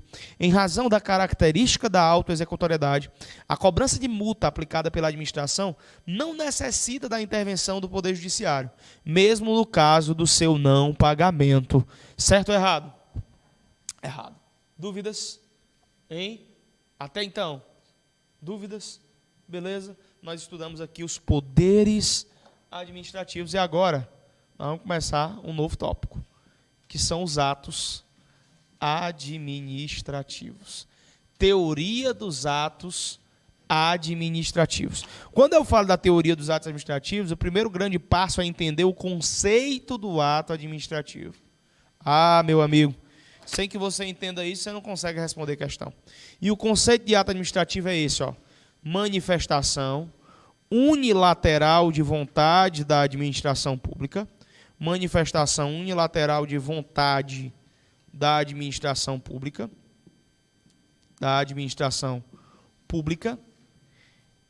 regida pelo direito público, que produz efeitos jurídicos imediatos. Produz efeitos jurídicos imediatos sob a égide do direito público. Não confunda fato administrativo com ato administrativo. Não confunda fato administrativo com ato administrativo. O fato administrativo é uma situação que aconteceu, um acontecimento. O ato administrativo é uma manifestação de vontade. Manifestação esta que eu já falei e que deve ser publicada em meio oficial. Publicada em meio oficial. Diário oficial, por exemplo, é o meio oficial. O fato administrativo é uma situação. O ato administrativo é uma manifestação de vontade da administração pública dentro do cenário do direito administrativo. Professor, o fato tem que vir antes do ato? Não. É possível que o fato venha primeiro, depois o ato venha em segundo. E é possível que o ato venha primeiro e o fato venha depois. Por exemplo, vamos imaginar o fato vindo primeiro antes do ato. Vamos imaginar que houve a morte de um servidor. A morte de um servidor público é um fato ou um ato? É um fato. Só que essa morte vai produzir um ato administrativo, que é a publicação no meio oficial da portaria de vacância que gerou o falecimento, melhor dizendo, que gerou a vacância. Então, aquele falecimento que gerou a vacância é um ato administrativo. Logo, nós tivemos, nesse caso, o fato vindo primeiro, para depois nós termos o quê? O ato administrativo. Mas é possível que nós tenhamos primeiro o ato, para depois vir o fato. Por exemplo, a prefeitura determinou a derrubada de uma mureta que foi construída num terreno público. Mandou derrubar. Sem precisar do juiz, mandou derrubar. Aquilo foi o quê? Um ato administrativo. Quando os caras vão lá e colocam a mão na massa, derrubando a mureta, fazendo uso da força, aquilo ali é o quê? É um fato. Então, perceba que no meu exemplo 2, primeiro eu tive um ato administrativo, para depois eu ter um fato administrativo. No meu exemplo 1, primeiro eu tive um fato administrativo, para depois ter um ato administrativo. Vocês estão entendendo, sim ou não?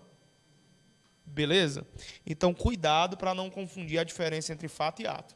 Bem como você tem que saber o que é o silêncio administrativo. As provas vão querer cobrar de você sobre o silêncio administrativo. Quando eu falo de silêncio administrativo, é porque a administração ficou calada. Não tem essa de quem cala consente aqui, não. Existe uma frase que diz, quem cala consente, não é? Quem cala está afirmando, está reconhecendo. Aqui não existe, não. Se a administração ficar calada, ela não está consentindo em porra nenhuma. A não ser que a lei determine isso. Se a lei determinar que a administração, por ficar calada, automaticamente produzirá o ato administrativo, então assim será feito. Então entenda, o silêncio administrativo em regra, não produz um ato administrativo. Silêncio administrativo em regra não produz um ato administrativo, exceto se houver previsão em lei neste sentido. Se tiver previsão em lei neste sentido.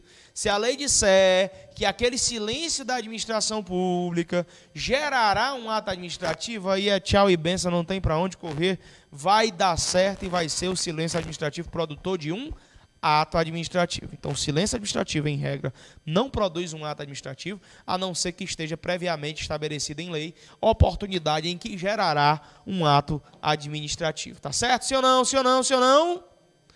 Atributos do ato administrativo. Quais são os atributos do ato administrativo? É a regra da PAT. Regra da PAT. Esse P, vão ser, na verdade, 2 P's, que é presunção de legitimidade e presunção de veracidade. Presunção de legitimidade e presunção de veracidade. Aí eu tenho a autoexecutoriedade. Autoexecutoriedade, tipicidade e imperatividade. Esses são os atributos do ato administrativo. Então vamos lá. Quais são os atributos do ato administrativo? PAT, presunção de legitimidade ou presunção de veracidade, autoexecutoriedade, tipicidade e imperatividade. Ô, professor, o que é presunção de legitimidade? Copie. Vocês estão aqui meio que... Calma. Inspire e respire que vai dar certo com toda certeza. Final do ano. provas chegando já, né? Concurso público, mudança de vida. É só conversar com o concursado. Ó, você quer saber se esse negócio muda de vida? Converse com o concursado. Converse com o concursado mesmo. Tá o Epsch ali, ó. O Epsch é concursado ali, né, Epsch? Concursado. Mudou ou não a vida aí, Epsch? Mesmo que você ainda não esteja no canto onde você quer, mudou mais ou não? Mudou sim. Entendeu? É isso, muda. A vida muda. Então, é incrível como você vai ter uma mudança de paradigma. Agora tem que esperar, tá? Tem que esperar, tem que ter paciência, tem que ter foco, tem que ter aquela linguagem corporal de aceitabilidade do meio. Tem pessoas que não aguentam viver o meio e já desistem no meio do processo. Você não pode desistir, não. Você está no meio aprendendo e ganhando experiência com esse meio do caminho. Chegar lá no final, você não vai ter experiência de nada. Já percebeu que o resultado final não te ensina nada? O resultado final, ele não te ensina nada. Quem te ensina é o meio do trajeto. Aqui ensina a fase do meio. O resultado é só glamour. As pessoas dando parabéns. Chega lá, eu sabia o caralho. Né? O meio é que dói, porque é no meio que você aprende. Imagina, dezembro, liseira, sem nada, você doido para viajar, doido para fazer uma viagem aí para uma praia paradisíaca, e você não está em condição alguma de viajar, vai ficar em casa mesmo, às vezes morando com seus pais, você já está... Não é que você queira sair de perto dos seus pais, mas já deu. Você chegou numa certa idade e incomoda o fato de você não ter o seu próprio lugar. Eu não sei para vocês que tem 20 anos, 19, mas quem já tem 32, 33, se está morando com os pais, meu amigo, isso é um inferno, deve ser. Eu com 21 já era um infernozinho, um mini inferno, né? Com 21, eu vou vazar daqui, com 21 eu já não morava mais com meus pais, com 21 não, com 19, porque eu fui embora. Para ter independência foi com 21. 19 eu fui embora para morar na casa dos outros, para estudar. Com 21 eu fui embora mesmo com meu dinheiro, com tudo o que eu precisava, aí, totalmente independente da minha família, na verdade ajudando os meus pais, né? Em 23 anos eu dei um carro para o meu pai, ajudei ele a comprar o carro dele novo, né? Ajudando. Aí você passa a ser o provedor do seu lar, passa a ser a referência. Você não é mais o filho daquela pessoa. Olha o filho do João, olha o filho do Pedro, né? O povo diz, tu é o filho do menino? É mais fácil dizer, tu é o pai do fulano? É mais fácil perguntar para ele. Você passa a ser referência. Por exemplo, as minhas pessoas não conhecem a mim como filho do Amauri, que é o nome do meu pai. Conhece ele como o pai do Lucas. Então, o pai do Lucas. Todo mundo aqui, que Xadá todo na região, conhece ele assim. Não é o filho do Amauri. Até o mais velho diz, é o pai do Lucas. Então, por quê? Porque foram anos de batalha e, meu amigo, a tendência é essa. Porque eu não abro nem para o meu filho, acredita? Eu sou tão tarado por fazer o melhor que meu filho vai ter que competir comigo, se ele tiver força. É isso aí, eu sou doido, entendeu? Vai ter que competir comigo no mercado, porque ele vai ter que ser o pai do Gustavo, e não o filho, entendeu? Porque eu não quero inverter, tá entendendo? É isso. Professor, isso é doença. Doença é você ser medíocre. Aprenda. Pessoas medíocres, elas são doentes. Pessoas que não vislumbram outro território se não for o sucesso, que são famintas por sucesso, sem ter que pisar em ninguém com honestidade, viu? É muito difícil. Você ser faminto por sucesso, sem ter que pisar em ninguém, com honestidade, num país que não valoriza quem, por exemplo, gera emprego, gera renda, é muito difícil. Aí você tem que ter propriedade, bala na agulha, para acordar cedo, porque passarinho que acorda tarde bebe água suja. Você tem que entender isso, acordar cedo, dormir tarde, trabalhar, dar duro, fazer do domingo uma segunda-feira. Essa é a minha rotina. Se quem estiver disposto, aí existe um preço para isso. Mas também existem os resultados, que não é só dinheiro. É o respeito das outras pessoas. É a consideração das outras pessoas. É você poder ajudar outras pessoas. É você ser motivo de receber e-mails e mais e-mails das outras pessoas dizendo, eu consegui por conta da sua ajuda lá em 2000 e pouco. Isso é que é legal. Você ser diferença no meio em que você está inserido. Isso te faz ser efetivamente diferenciado das outras pessoas. E todos vocês que estão aqui podem ser esses exemplos para as outras pessoas. Vocês estão numa luta e já vocês vão conseguir subir num patamar que vocês merecem estar. Agora esperem o tempo certo para que isso aconteça. Eu preciso que você decore isso. Presunção de legitimidade e presunção de veracidade, auto-executoriedade, que você já conhece, que ficou mais fácil, sim ou não? Tipicidade eu vou explicar, imperatividade eu vou explicar. Primeiro, o que é presunção de legitimidade, o que é presunção de veracidade. Presunção de legitimidade é quando eu tenho um ato administrativo em conformidade com a lei. Sempre que eu tenho o ato em conformidade com a lei, eu tenho presunção de legitimidade. Quando eu tenho um fato em conformidade com a verdade, eu tenho uma presunção de veracidade. Então, eu preciso que você anote esse binômio. Ato-lei, fato-verdade. Quando eu falo ato-lei, eu tenho uma presunção de legitimidade.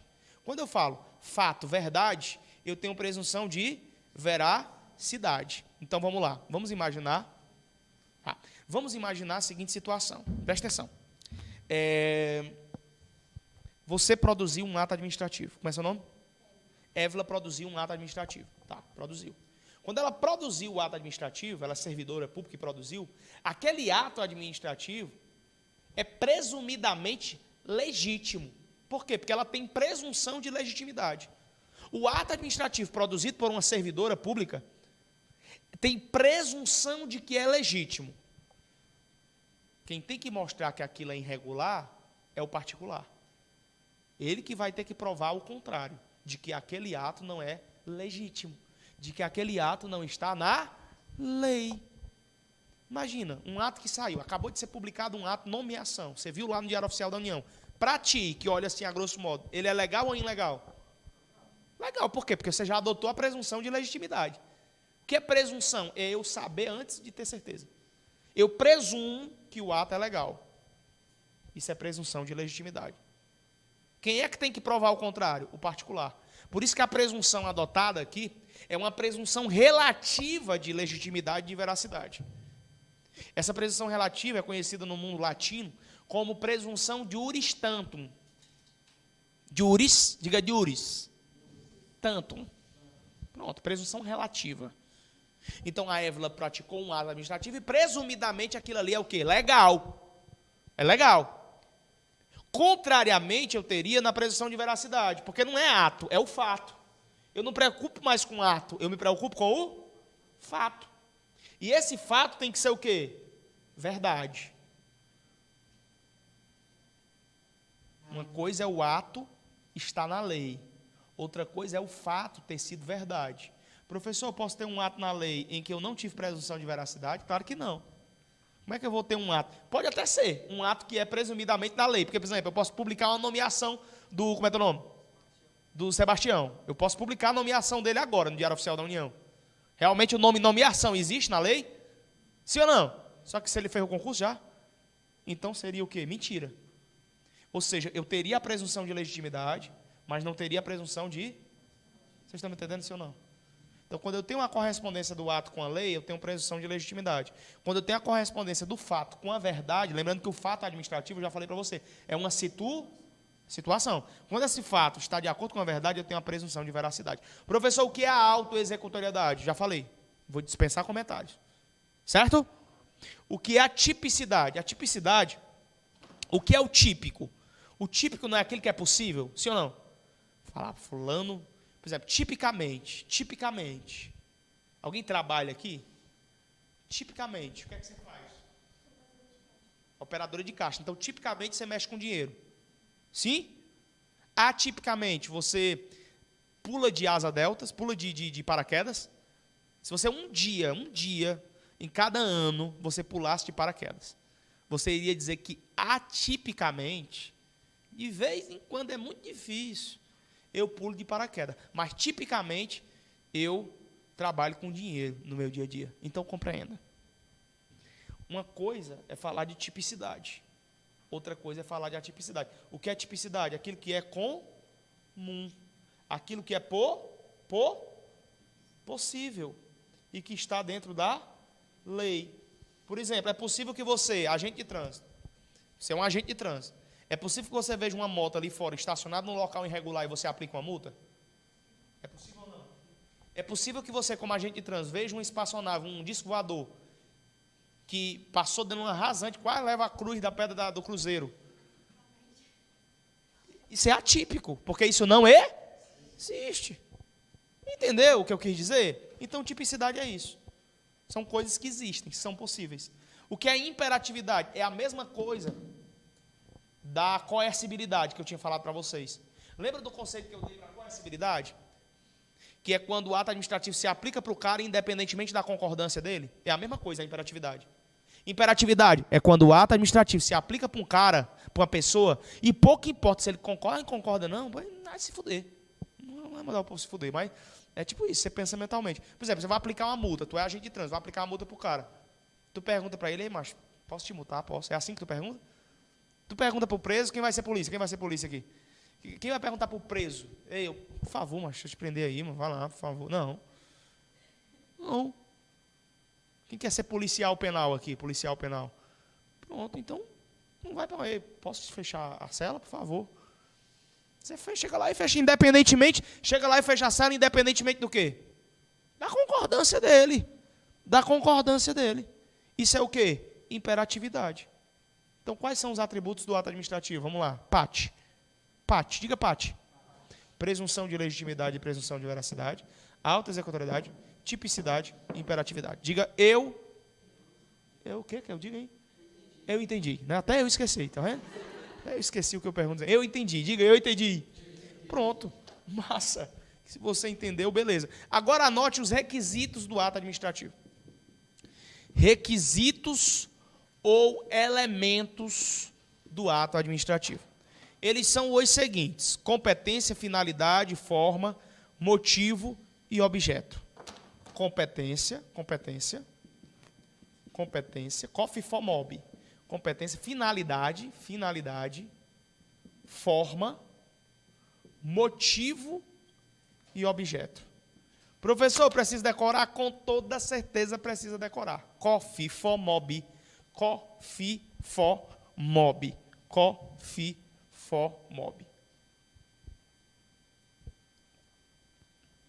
Competência, finalidade, forma, motivo e objeto. Competência é o sujeito do ato administrativo. É quem pode praticar o ato administrativo. É quem a lei diz que pode praticar o ato administrativo. Essa é a competência. Na competência, nós temos que entender que ela é, por si só, irrenunciável. Ninguém pode dizer, a lei me deu competência para fazer isso aqui, mas não vou fazer não. Por quê? Porque a competência é irrenunciável. É irrenunciável. E ela pode ser objeto de delegação e de avocação. Parece muito com o que eu havia falado para vocês naquele momento. Que, inclusive, não podem ser delegados o EDEMA, lembra? Edição de atos normativos, decisão de recursos administrativos e matéria exclusiva de órgão de autoridade. Competência é quem a lei determinou que é competente para agir. Isso é que é competência. Por exemplo, você está numa via federal. Quem é que é competente para aplicar uma multa ali? Polícia Rodoviária Federal. Você foi preso por tráfico... Você não, Deus o livre. Uma pessoa foi presa por tráfico internacional de drogas.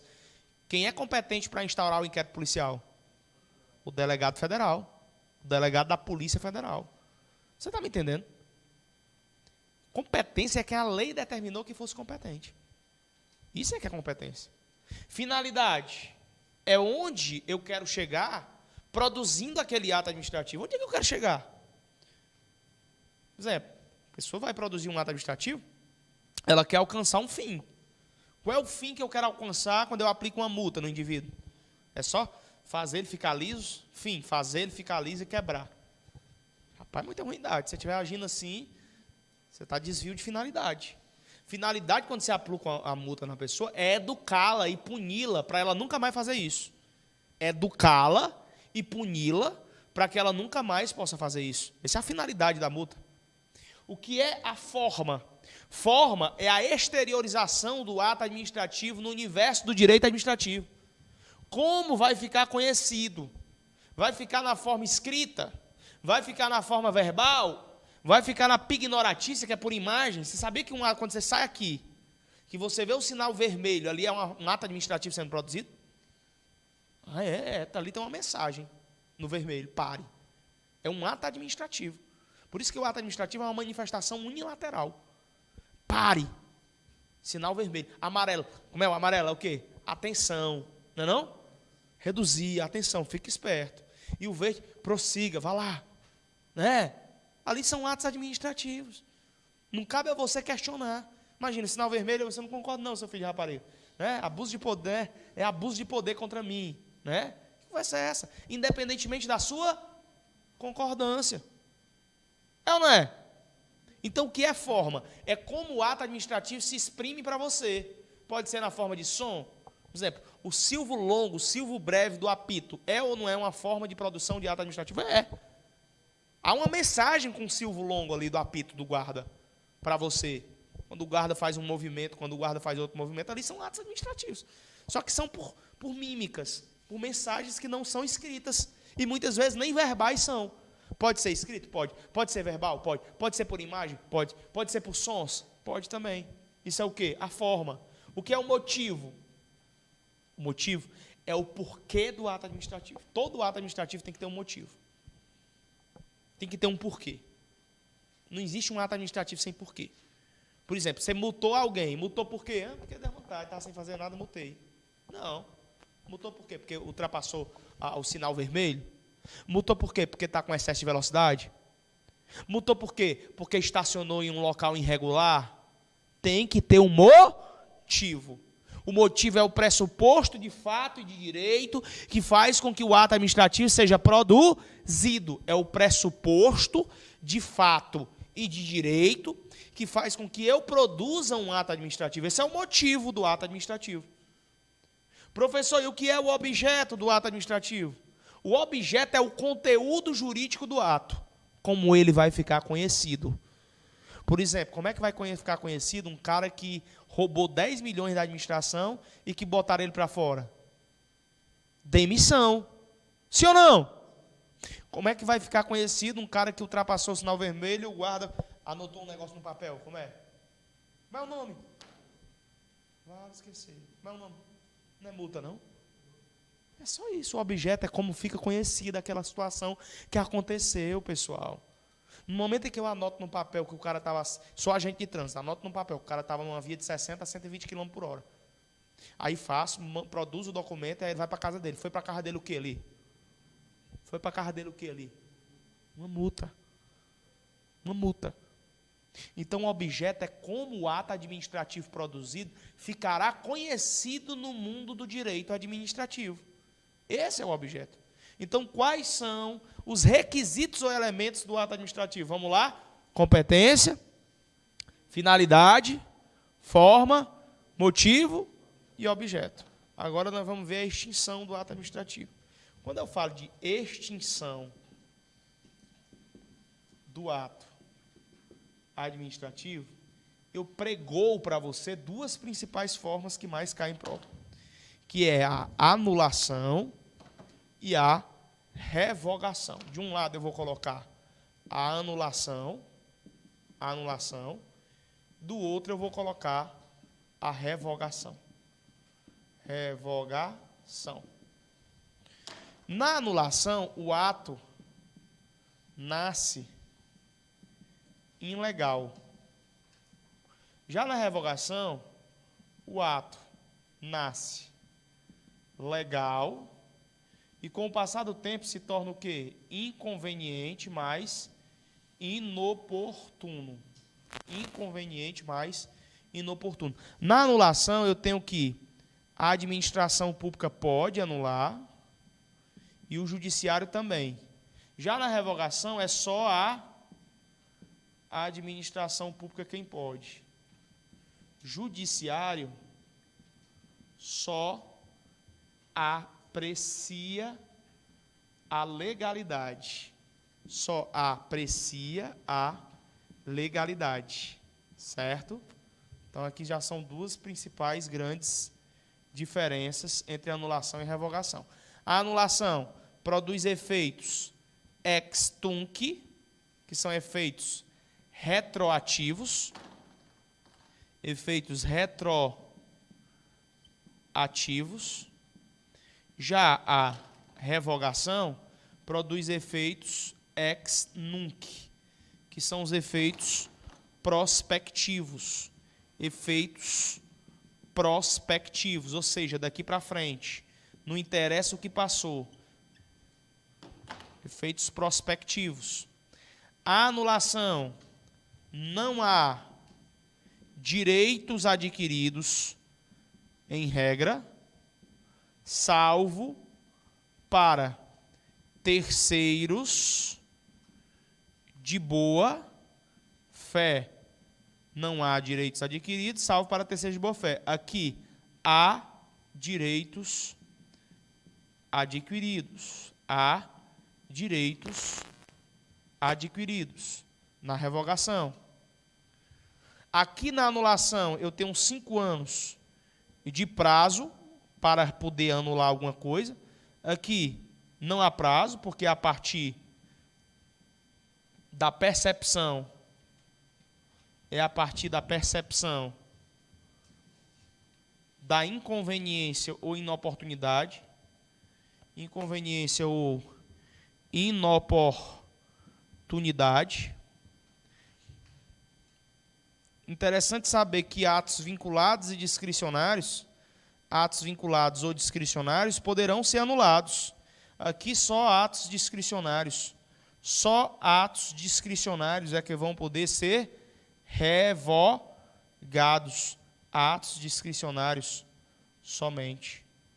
Atos discricionários somente é que poderão ser revogados. Anote aí essas informações. Anote. Importantíssimas. Sobre anulação versus revogação.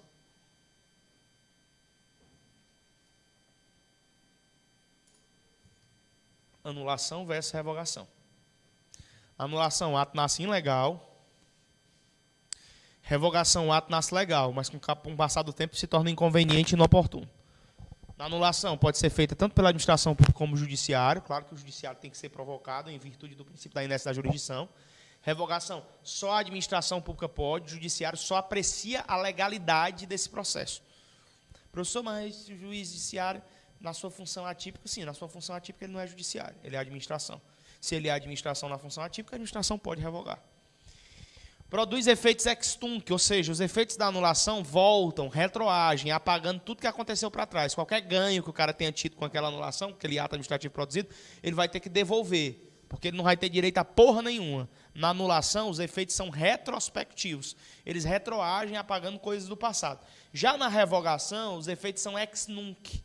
É daqui para frente, não interessa o que passou. São efeitos prospectivos. Na anulação, não há direito adquirido por cara que fez a merda, a não ser para um terceiro de boa fé, que não tinha nada a ver e se beneficiou daquilo. Então, ele não pode ter prejuízo no que diz respeito àquilo que é amparado. Já na revogação, eu falo em direito adquirido para os caras, porque não houve má fé, o que houve foi uma inconveniência, uma inoportunidade do momento, porque aquilo nasceu legal. O prazo da anulação, 5 anos, não se fala em prazo para revogação. E a anulação pode se voltar contra atos vinculados e atos discricionários. Já a revogação somente pode acontecer para os atos que são discricionários. É interessante eu pontuar o seguinte: quando eu falei aqui sobre o judiciário poder apreciar, o judiciário pode apreciar a legalidade da revogação. Quando eu quis dizer isso, que o judiciário pode apreciar a legalidade da revogação, eu estou dizendo com essa mensagem que ele pode anular eventualmente uma revogação. Pode anular uma revogação desde que esta seja considerada ilegal, certo? Então, ó, o judiciário pode apreciar a legalidade da revogação. Pode. Ele pode anular a revogação desde que esta seja considerada ilegal. Professor, por quê? Porque a revogação, veja bem, porque a revogação não deixa de ser um ato administrativo. Não deixa de ser um ato administrativo. Aí as pessoas perguntam, professor, e como é que fica o fenômeno da repristinação? Primeiro vamos explicar o que é repristinação. Repristinação. Vamos imaginar que existiu um ato administrativo A.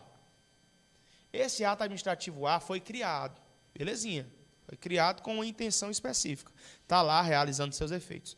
Chegou um determinado momento que houve a criação de um ato administrativo B que anulou, que revogou o ato A, fazendo com que ele não existisse mais. O ato B surgiu só para isso, para revogar o ato A. Aí depois surgiu um ato C, que revogou o ato B. A pergunta é, com o surgimento do ato C, volta-se à tona os efeitos do ato A? Essa é a pergunta. Resposta. Resposta. Não. Em regra, não. Em regra, não. Exceto se houvesse previsão em lei, exceto se houvesse previsão em lei acerca deste retorno de efeitos. Deste retorno de efeitos. Retorno de efeitos. Este é o fenômeno da repristinação.